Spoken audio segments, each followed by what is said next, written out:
Right.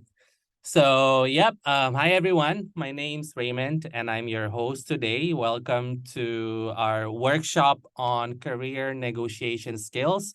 It's fantastic to have you join us. And today we're not just talking about negotiations.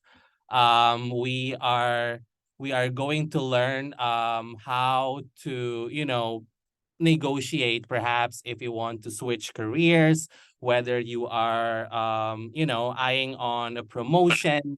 And I'm thrilled to introduce you to our expert today, Anna Maria. She's the brains behind Green Apple's career and has a wealth of experience in fostering inclusive and also diverse professional environments. And before we begin, I want to also introduce you to LivIt. LivIt is a digital and also physical hub that has been at the forefront of disruptive business building and also innovative entrepreneurial skills for over a decade. We specialize in supporting entrepreneurs, startups, remote workers, and also companies looking to revolutionize their work structures and also build impactful enterprises.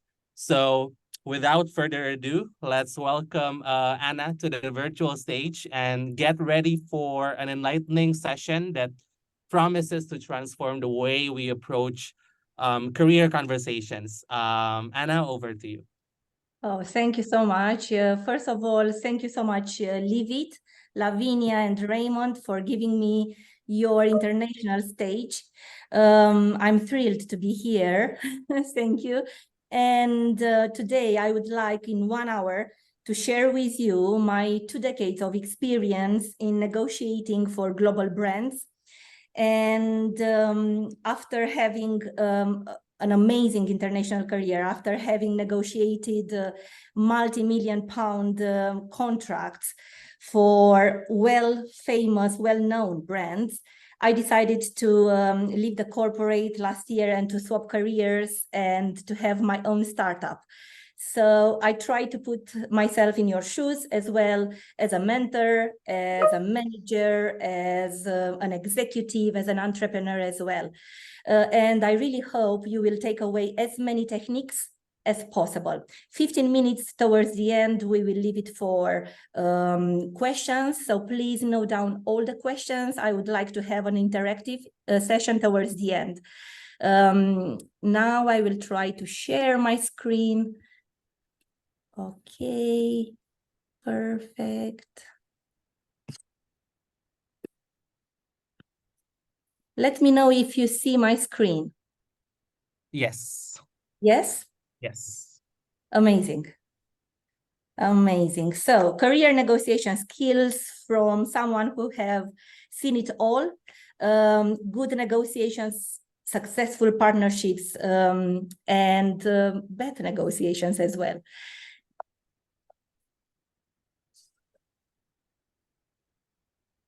Okay, I'm trying to see. Okay, so what you'll get today, a deep dive into multi-million pound contract negotiations, some negotiations strategies, very concrete techniques, the critical skills required to master the art of career negotiation, and as I said, a Q&A 15 minutes towards the end. Let's get started. So, how I got to negotiate an international career to leadership positions in male-dominated functions. My background is procurement and supply chain. As you know, it's still worldwide very male-dominated. Who hasn't, at some point in time smoked a cigarette or had an amazing Heineken beer or a Kit Kat? So these are the brands, all the vices in the world I worked for. As a professional negotiator, I started in junior roles and I climbed the ladder in international procurement teams. And today I would like to share all the secrets of all these multinational companies that conclude contracts with suppliers. What are the techniques?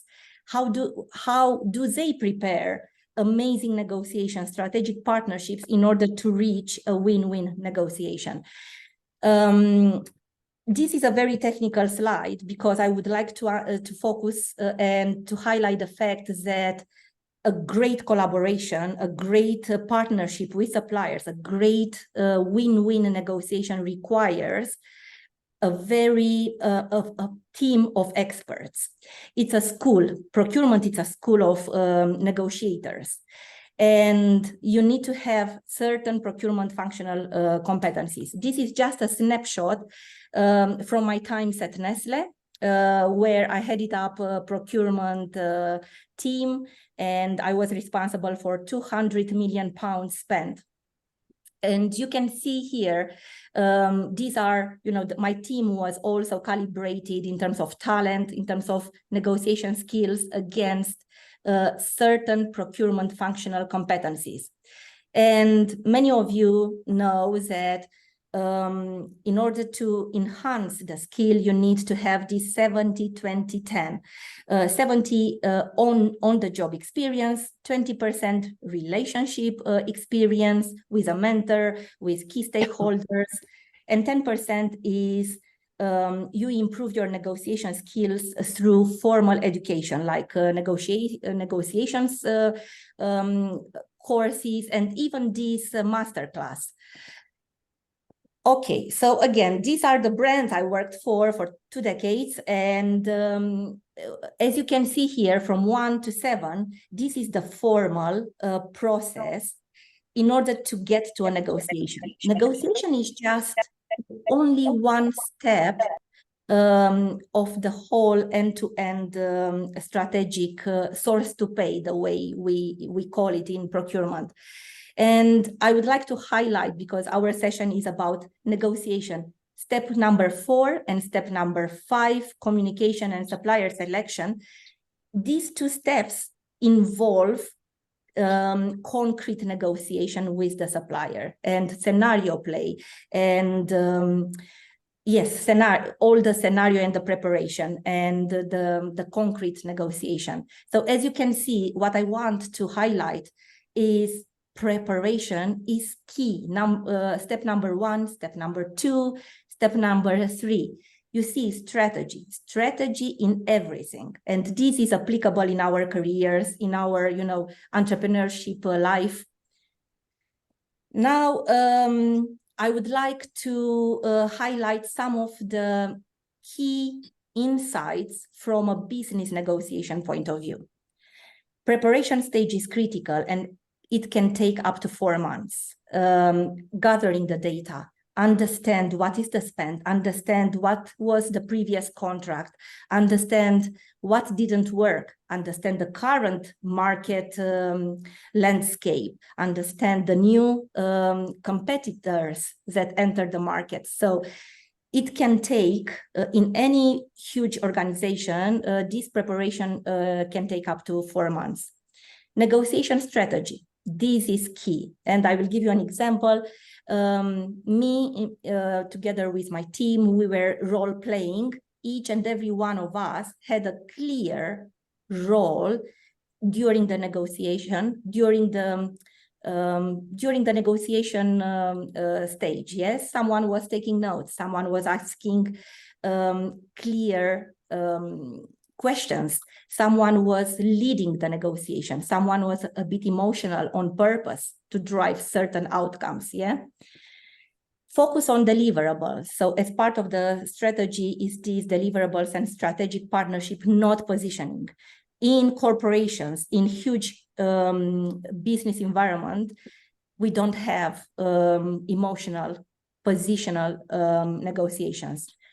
So learning how to manage emotions is key. Communication is key internally with the team of negotiator and the key stakeholders, as well as externally with the suppliers.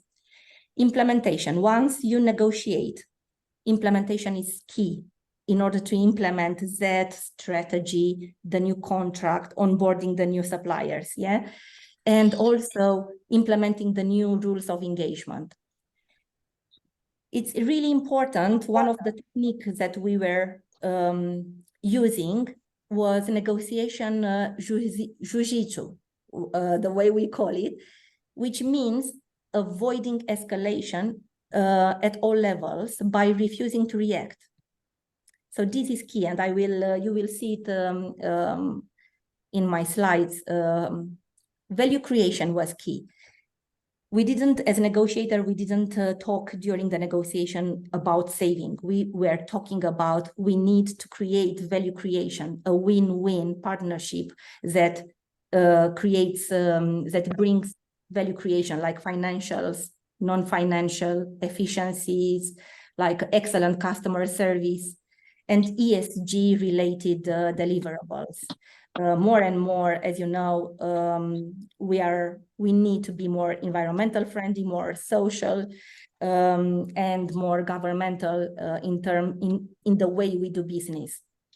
What I would like to recommend you, if you are really passionate about negotiation, in that 10% formal education, this is the Bible of the huge companies. This book was recommended to me 20 years ago. It's still relevant. It's a best-selling.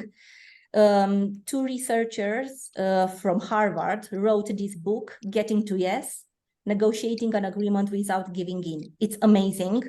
It's fascinating. And I brought in today one of the principles of the great negotiator skills, which is BATNA, the way we call it, BATNA. BATNA is an acronym which stands for Best Alternative to a Negotiated Agreement. What does it mean? And here the pictorial is very, it's either it's a deal or no deal.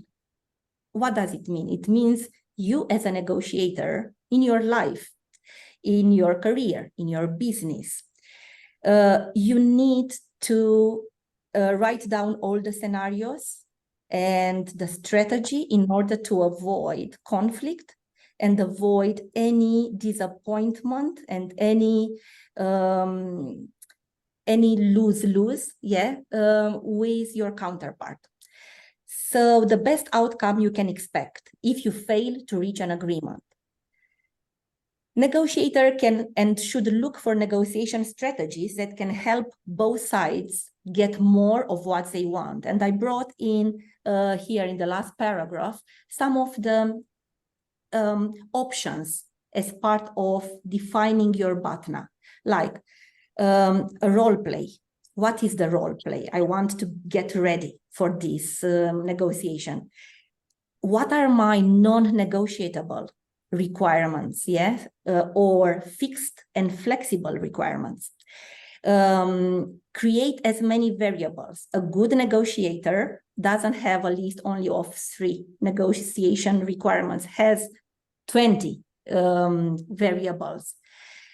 Create as many variables in order to, make the negotiation very dynamic. Bad cop versus good cop, or negotiation jujitsu, in order to avoid that escalation.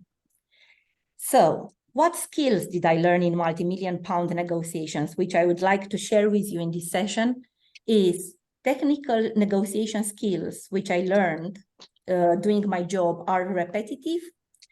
The more you practice, the better you are. Soft skills are key. That's why the reality is, if you have empathy, if you can step in the other shoes, in your counterpart shoes, if you have the courage to call out some behaviors, maybe the counterpart is being rude, is getting emotional or warmed up, you have the courage to call out the behaviors, and amazing communication skills. Transforming businesses is rewarding. Transforming mindsets and careers is even more rewarding. And this I can tell you because I've managed hundreds of people, of procurement, of negotiators, and it's really rewarding to see someone junior working in a global role. Strategic partnerships require win-win. Learn from mistakes quickly, and this is applicable in everything we do. And all these huge companies that are so profitable, they do mistakes because we are all human, but they have that continuous improvement mindset. Okay, learnings, move on quickly. And all the time, what I learned is ask probing questions. As you can see, I'm heart and soul in everything I do, but I don't bring my emotions. I don't get emotional because I try to keep it very facts oriented, and I'm super prepared for a negotiation. Yeah. And set boundaries in everything you do, even in a negotiation. If someone is totally rude, and I faced with a supplier who was really rude, you need to set the boundaries, stand up and say, the negotiation will stop here because your tone is totally inappropriate. So now, how do we master the art of career negotiation? I hope you are writing down all the questions in preparation to our Q&A. How do we master the art of career negotiation? And what is the step number one? Your personal values are aligned to the company values. Or if you set up your own company the way I did it, now I'm just, I'm the founder of a company, of my own startup, which is in total alignment with my values, with my passion, a career mentoring for underrepresented. Do we have a question or? Okay. Not so, okay. So your personal values are really important because in negotiation, you really need to write them down. And for example, if you feel that your career progression is not supported by the company with that 70-20-10 principle, or if you feel stuck, or if you feel like, Monday morning, I don't feel like waking up and go. It means your personal values are in conflict with the company values. And then you need to take some actions, yeah? Some probing questions to help you. What are my values? What do I really want? What could make me wake up in the morning and enjoy work? What is the right work and the life ratio that is right for me? Step number 2. I hope I don't go very quickly. Step number 2, define your smart career negotiation goals. People forget that being globally, and we are from all over the globe in this call, sometimes when we work for companies, working remotely or working geographically in various parts of the world, if we have families, working globally comes with a price, not being close to the families or not seeing our families. So you need to be very aware of that. Be smart in defining and negotiating your career to avoid emotional or physical loss. Yes, jiu-jitsu negotiation in order to minimize the emotional loss. SMART, I'm absolutely sure that you know, it's again an acronym that stands for specific, measurable, achievable, and relevant. Make it very measurable, specific goals, realistic, yeah? Not like I want to get multi-millionaire or win the lottery. This is not specific, yeah? Okay, step number 3, build your personal BASNA. Now that you know that the professional negotiators, they enter a negotiation with a supplier with a BASNA, this is what you need to create for your career discussion. And I brought some examples. For example, I took an example of how to define your BASNA when you negotiate your salary. Make sure you have at least 3 options of salary numbers by knowing the market analysis, yeah? Make sure the relationship with your manager or with HR or with whoever you negotiate with is not damaged if you don't reach that, salary rise. No pay rise For example, another option can be no pay rise, but access to a valuable certification paid by the company. No pay rise, but access to mentorship or paid courses and training. A lower pay rise percentage coupled with a flexible working pattern. So in my 2 decades of moving industries and countries, I was always prepared with career options, if you believe me. And every time I was advocating for myself and my team, I had a deck, a career development plan. And sometimes my seniors were smiling, Anna, we don't need to go through your deck because we know your ambitions. But that deck was like, how should I say it, like my armor, because I was prepared, I was taking myself into seriously, I was defining, preparing my career options. And all the time, in all those 3 big organizations I worked for, I always came up with options, not only one, yeah? Continuing with this example, the salary. Salary negotiation strategy. I was always successful in getting a pay rise. Probably not the ideal scenario, but I always managed to get something. Because again, if you focus on preparation, you will get something, at least 2% increase, but you need to have courage and get ready. So get the buy-in from your manager or from your senior as applicable to your situation.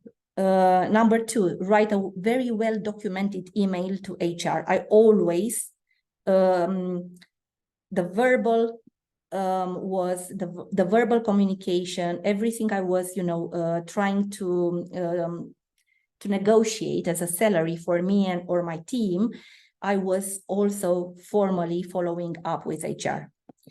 List the data, the research. So again, in order to keep the negotiation of your salary less emotional, get ready. Go to Glassdoor, go to LinkedIn. There are so many sources where you can Google, marketing assistant, and you can see what is the salary benchmark, yeah? Bring your BATNA ideal scenario first. As the Turkish bargain, you always start high.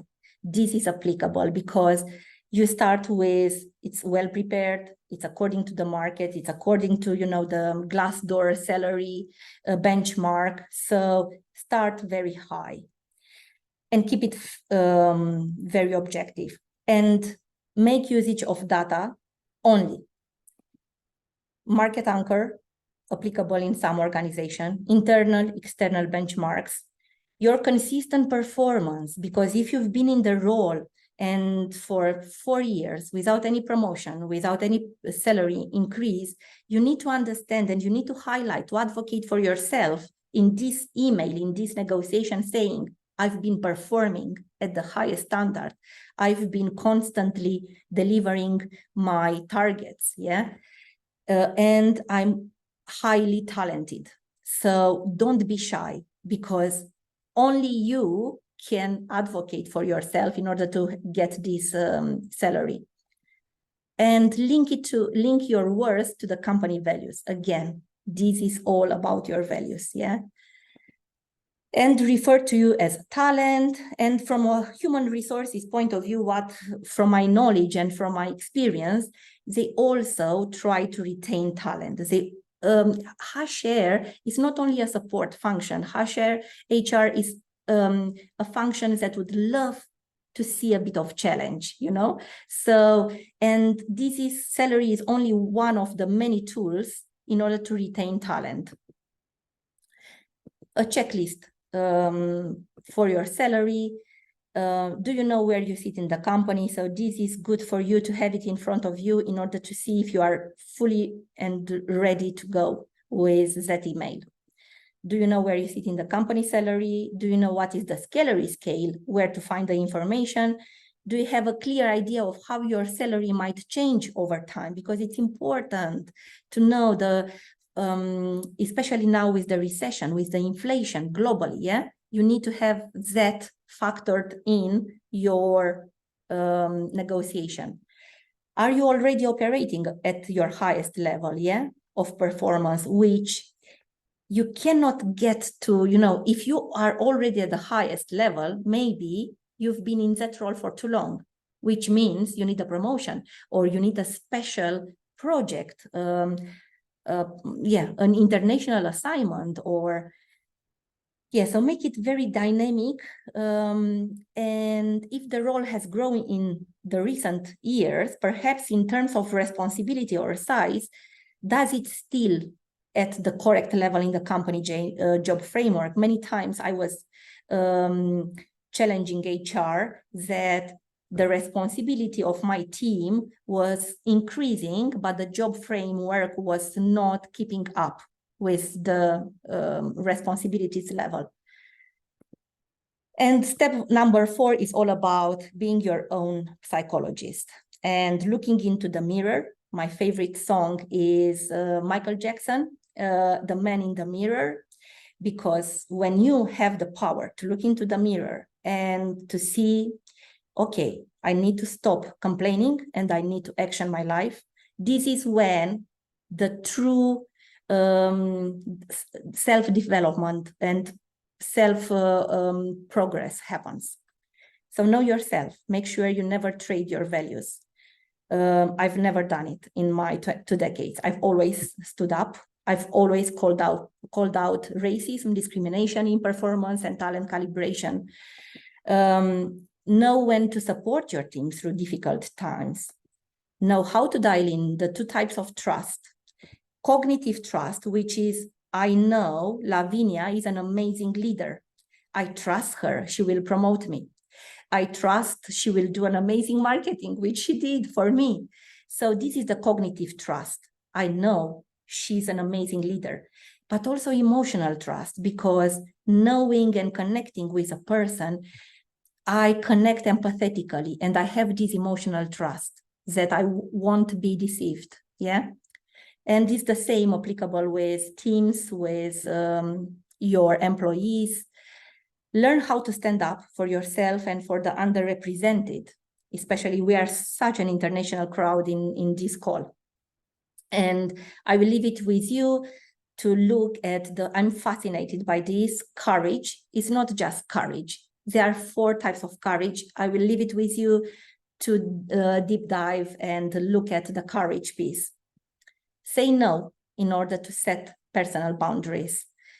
This is when you say, you need to know when to say, okay, I feel I'm burnt out. Maybe I need to stop, to leave, make a career change. So I would like you to, I'm not sure how we are with the time, Raymond, if you can help me. We still have 30 minutes. Amazing. Any questions so far? Any questions? No? Amazing. So what I've learned, nobody told me this, but when I looked back, I realized how important is to advocate for and to raise your profile. In big organizations, you have these talent calibrations, all these performance management, on the job experience, but nobody tells you, Anna, in order to be successful, you need to constantly create a strong personal brand. But this is something I think came to me intuitively, and I realized the way I present myself every single day at work, the way I improve and I challenge myself, I challenge my teams, will help me raise my profile. And this is an amazing career fulfillment equation, which I bet all my, my life for this. It's amazing. Performance is one element. So continue to perform at the required level consistently to show results, because consistency equals trust. Second element of the equation is building and communicating your brand. Nobody will tell you how important, especially when you are an employee in huge organizations, nobody tells you about how important it is to be visible with emails, to have coffees with seniors, to have mentors. Nobody's, tell you this is the personal branding, which is even more important than performance sometimes, because you can have an amazing performance or your team can deliver amazing, exceptional results. But if you don't communicate the results internally, externally, if you are not present, you don't create a buzz online, yeah, it's a shame. It would be it's not enough. And negotiate your brand. Because I'm so passionate about negotiation, and I realized, wow, okay, I'm negotiating amazing value creation for Nestle, for Heineken, for British American Tobacco. How do I negotiate my own brand? How do I negotiate an amazing career to get to the roles I want as me, Anna Maria? I use the same techniques. I keep it less emotional. I got ready. Every single day I was super prepared. As I said, I had that career development plan in the background. So like a mathematician, it stays in your power to work on these three elements. Yeah. And performance is all about, as you know, the SMART goals. I won't delve too much into these. Career building and communicating your brand. You will be surprised. I was also surprised when I started to research that the image, the way we see ourselves versus the way others see us, make up a staggering 90% of the reasons people are promoted. And I remember one time when an amazing individual in my team was exceptional, strategic, results, but she was so shy and she was a bit gossiping, the gossiping lady. And I was like, okay, I started to give her feedback. I started to tell her, look, if you want to be my successor, you need to improve these behaviors. You need to start working on being more visible, getting and having coffees with very senior stakeholders in order to create that visibility at all levels, formally and less informal. And it was a journey of 4 years, and she actively listened. She put into practice everything, and she managed to be my successor. So don't forget how important this, the image, our image, everywhere we go, everywhere, how important the image is. So you need to keep communicating and building this constantly, and feedback is key. Sometimes it can be painful, but if you know what they say in fitness, no pain, no gain. So because I'm a fitness, I'm passionate about fitness. So when the muscle is stretched, when it hurts, it means you are outside of your comfort area.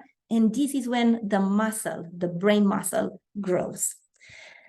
Work with experts if you are introvert, which is your personality. If you are a bit shy, work with experts.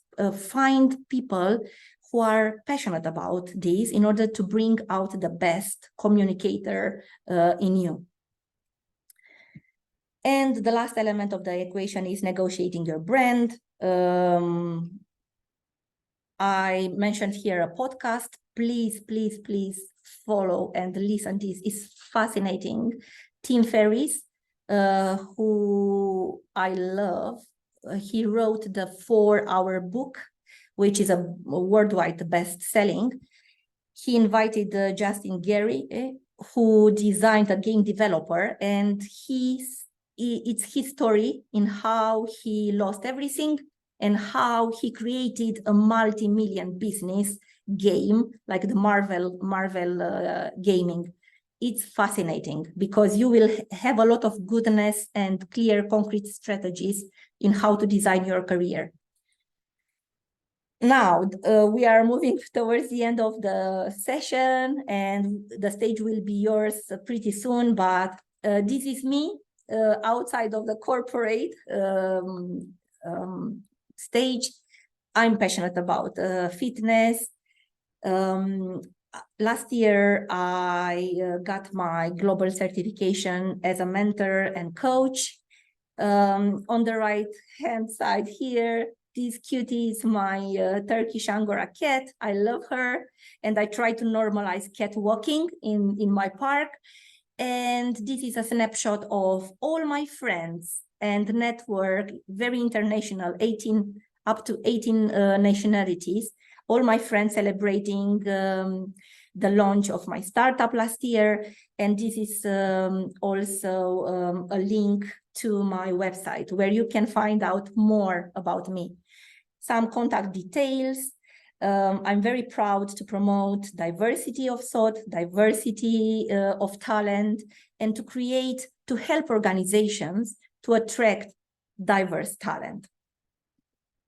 And now the stage is yours for Q&A. Thank you.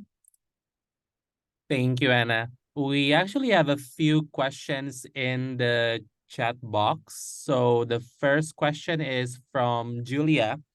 What are some mistakes to avoid in salary conversations? For example, when asking for a raise.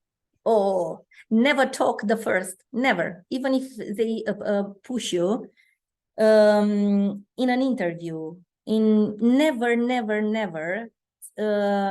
say your number, never. Say, what is the budget? So try not to talk the first, to be the first who says something. Try to avoid. Ask questions. That's why it's so important to be prepared. And say something like, I'm not sure what are you ready to pay for a high caliber talent like myself. So show confidence, yeah? Does it answer to your question? All right.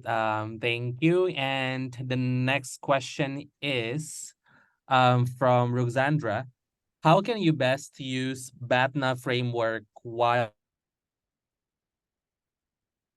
Can you repeat the question, please?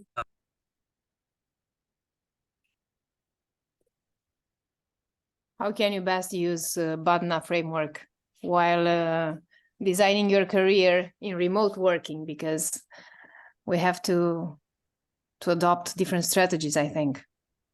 Yes, yeah. Again, you need to think about what does it mean for you? What does it mean remote working? For how long would you like to to be remote? What does it mean remote working in terms of key business meetings? So put yourself in the business shoes, try to understand, okay, these are all the key meetings, but these key meetings actually can be done remotely. And remote working means 2 months remote working and 1 week in the office. So try to create all these patterns, all these options, yeah?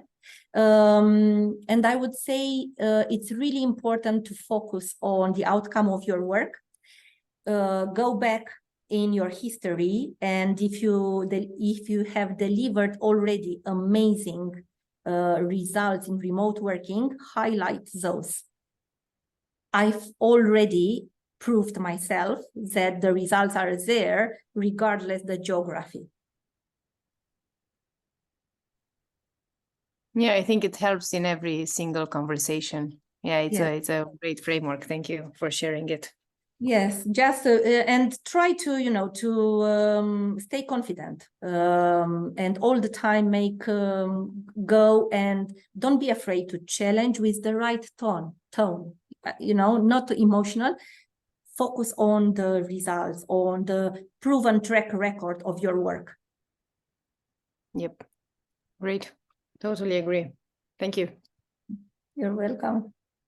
I just wanted to very quickly jump in here because I feel like there's a really interesting connection between what Anna Maria does and what Ruxandra does. Ruxandra is building an AI coach for career for teams, for teams that work remotely, and Anna Maria is obviously in career coaching and in this field, so it would be interesting for the two of you to connect, because Ruxandra should probably take part of your brain, Anna Maria, and put it in the Wow. AI. Super, yes, super Great. fascinating. Well done, Ruxandra. Yes, definitely. Thank you. Let's connect. Let's connect. Yeah, great. Thank you, Lavinia. You're welcome. Okay, Uh, other questions, please. More Yes. questions. Yes. The third question, this one is a very good one. How did you negotiate for a resolution when your personal career goals conflicted with company's objectives? Just Oh. found out on this misalignment when you actually work in the company. Wow. It reminds me of my last negotiation, which was exactly this scenario, which was painful. I came up with 3 options to take it was 2 years ago before I left Nestle. I won't be sharing too much, but I can tell exactly that questions was applicable in my career. So I came up with the 3 options. I got ready, I got prepared, I had my deck. I took my manager through this, and my manager dismissed all my proposals, everything. And in that moment, I realized the conflict is not with, there is a conflict, as I mentioned. The step number 1 in growing and negotiating your career is know yourself and know your worth. And in that moment, it became clear that there is a conflict between my personal values and my company's values, because for no reason, my manager was dismissing in a very emotional, non-professional way all my career options. If you have a similar case, you need immediately to reflect, not in the moment, take some time. I took 1 weekend to sleep on it. I reflected and I realized, wow, it's a huge conflict. This, I cannot tolerate it. And here I am today. So again, if this is applicable, it means there is a conflict somewhere. Maybe you need to change the teams, or you need to leave the company, change companies, or change teams.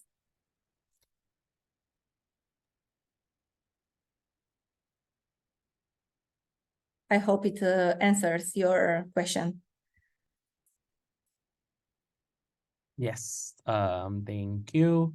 And the next question is from Daniela. What is the best strategy to network naturally nowadays when most of us are based all over the world? Naturally, beautiful question. I love it because I love to network. I will give you my example, the way I networked with Lavinia. We've never met before. We've never met in person.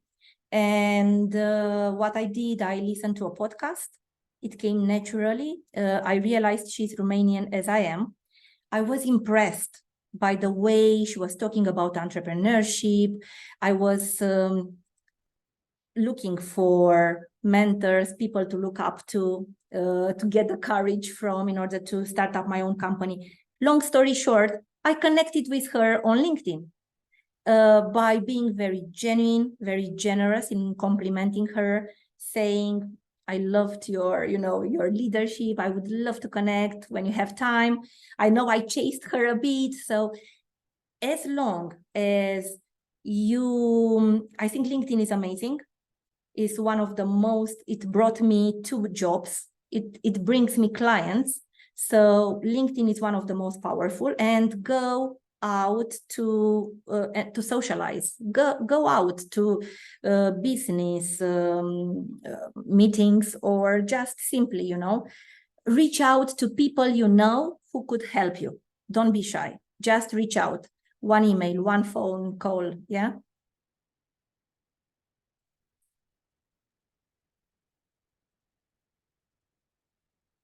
If we have, Raymond, any more Yes. questions? Yes. And the next question is, oh, this is also a very good one. Following up on Daniela's question, how to deal with the culture gap in the networking or negotiation process. For example, Aninda here is a Muslim, so she cannot join drinking sessions with her colleagues. Hence, her career was not as smooth as others who could. Very good question, because I find myself in it, being from minority ethnic in majority-led companies. What you can do, regardless your religion or regardless your gender, I would definitely strongly advise to have a mentor. And the mentor will, the role of a mentor, internal mentor, the way I had it at the time, or external mentor if you don't trust anyone in the company, or if no one at the high level looks like you, or is nobody, you know, is someone you truly respect, go outside. There are mentors, for example, like myself. There are loads of amazing career coaches and mentors. But internally, if you have someone you can trust more senior, try to get that mentor. The mentor sits within that 20%, you know, the rule, 70, 20, 10. The mentorship relationship sits within the 20%. It's your role to activate that mentorship.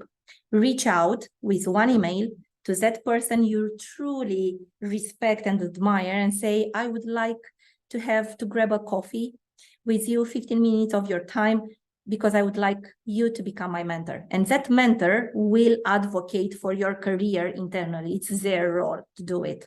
So, and you don't need to drink any alcohol, because it's, yeah. So I hope it helps. It helped me.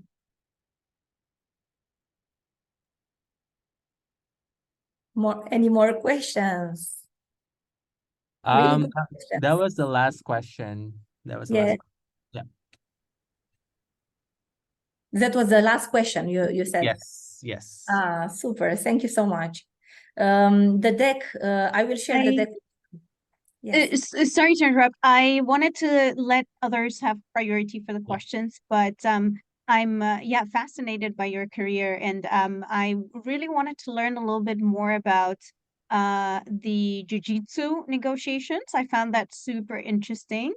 And I'm wondering if you could give us a couple of cases or examples, right, where perhaps not reacting and not escalating is more beneficial to the negotiation. It could be from your career, it could be from deals, right? Negotiating deals. Amazing. Yes, I will give you an example. A contract negotiation, 54 million pounds at Nestle. We were negotiating media marketing, a media agency to advertise, that was responsible to advertise Nestle brands online, offline, above the line and below the line. Huge contract, very sophisticated strategy. Key stakeholder, the budget holder, the media communications director, a very angry man, very angry man. I knew it. I was leading the negotiations from a procurement point of view, and he was my key stakeholder counterpart. Swiss man, white, me, you know, Romanian white woman. I knew him very well. So as part of the preparation, I still remember when I stepped in his office and I said, we will crack this negotiation on. And you need to know, I need you to work on yourself. I don't need escalation in this global negotiation because all the global procurement eyes are on us. Can you please try to stay composed? Don't shout. Don't get warmed up. I literally got the courage to, in a very friendly, in a very, collaborative way, to get him prepared.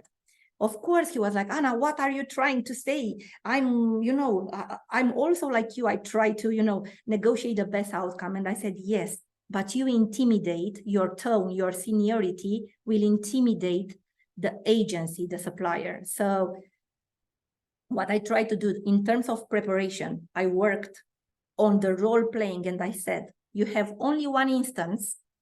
Jiu-jitsu is don't react. But if you have only one instance, you react only once and you try to keep it to one instance when there is only one reaction, not rude, only one emotional reaction as part of the role play. So what I said, okay, Alain, you have only one instance, and we knew exactly what was the most critical negotiation requirement when, if it didn't reach, if the answer was not as we expected, he was reacting like in an emotional way, like, guys, this is unacceptable. You cannot come up with this because we have this benchmark. And I allowed him. It was part of our role play, and he did it. The fact that the tone, the dynamic in the room was so well prepared, and we had that instance, and he was so good in role playing his own, character. It was fantastic because the agencies gave me, all the agencies as part of the pitch gave me the feedback, Anna, how did you manage to control, the director? Because everybody, his reputation was he's angry, he's intimidating, he can come across as rude. And he was very senior part of the board of directors. So in short, replying to your question, I think it's preparation and having the courage to, to challenge, but also to keep it to only one reaction, emotional reaction, in order to avoid escalation and, Absolutely, because if you pick strategically one reaction in one instance in which that's going to happen, that's going to stand out and be so much more powerful. So if it's the one part of the deal that is really important to come through, right? Like if you're reacting and emotional everywhere, then it gets lost, right? But if it's one part of the deal, yeah, that's super interesting. Thanks so much for sharing. Yeah, and one time I was standing up on purpose. I literally stood up and I said, the pricing you are offering as part of the negotiation dynamic. But I knew what was my BATNA, my best alternative to a negotiated agreement. And it was part of the scenario when I stood up physically and I said, the pricing is so high, it's not even respectful, it's not even according to the benchmark, guys. This is not a market, this is not, you have not done your, you have not put forward the best benchmark. And I stood up, and in that moment, just standing up, it was quite an emotional reaction. I stood up, and in that moment, they said, okay, Anna Maria, I think we can work on this pricing. Leave it with us. That was the reaction. Fantastic. Thank you for sharing. The takeaway is like pick your reactions very carefully, right? Exactly. Yes. All right. Thank you so much, Anna, and thank you so much, Lavinia, for the question. We have a message from Peter here. Super thanks, Anna. So pleased to have joined. And dear all, we can fully endorse Anna negotiation skills as one of her former suppliers. Super. Thank you so much. It was a pleasure to share this with you. All right. We still have a few minutes. We have 4 minutes left. Is there anything that you would like to to learn more, or perhaps other questions?